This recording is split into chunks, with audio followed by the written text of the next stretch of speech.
السلام علیکم پیارے بچوں، آج جو ہم آپ کے لیے کہانی لے کر آئے ہیں اس کا نام ہے کھسیانی لومڑی۔ ایک دفعہ کا ذکر ہے کہ ایک جنگل میں ایک شیر رہتا تھا۔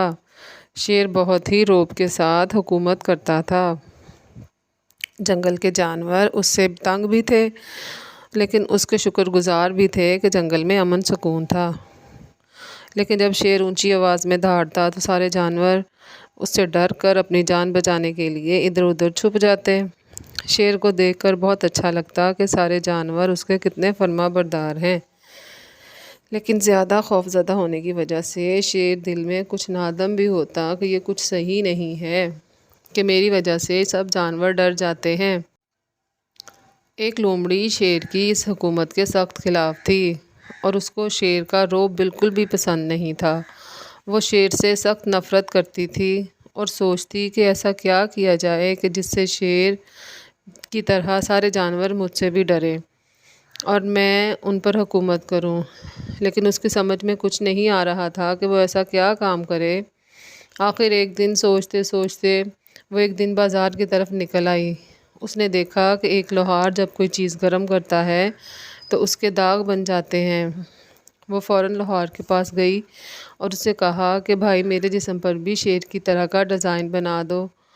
تو جب لوہار نے گرم سلاخ سے اس کے جسم کو داغا تو لومڑی شور مچانے لگی اور چلانے لگی اور بولی کہ اے بھیا کوئی ایسا طریقہ اپناؤ کہ میرے درد نہ ہو۔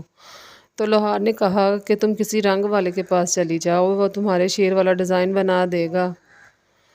تو لومڑی ایک رنگ والے کے پاس چلی گئی۔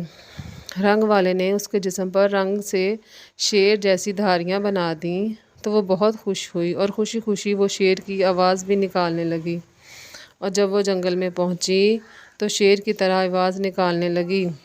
تب سارے جانور اس سے دور بھاگنے کی بجائے اس کے نزدیک آنے لگے اور بڑی حیرانی سے لومڑی کو دیکھنے لگے کہ یہ پاگل تو نہیں ہو گئی۔ اتنی دیر میں بارش شروع ہو گئی۔ بارش میں بھیگنے کی وجہ سے اس کا سارا رنگ اتر گیا تو سارے جانور ہنسنے لگے اور اس کا خوب مذاق اڑانے لگے۔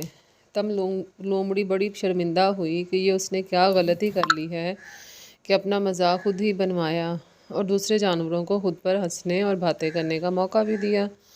پھر وہ کھسیانی سی ہو کر وہاں سے چلی گئی اور دوبارہ شیر بننے سے توبہ کر لی۔ اس لیے پیارے بچوں، ہمیں ویسا ہی رہنا چاہیے جیسا کہ اللہ تعالیٰ نے ہمیں بنایا ہے، اور کبھی بھی کسی کی نقل کرنے کی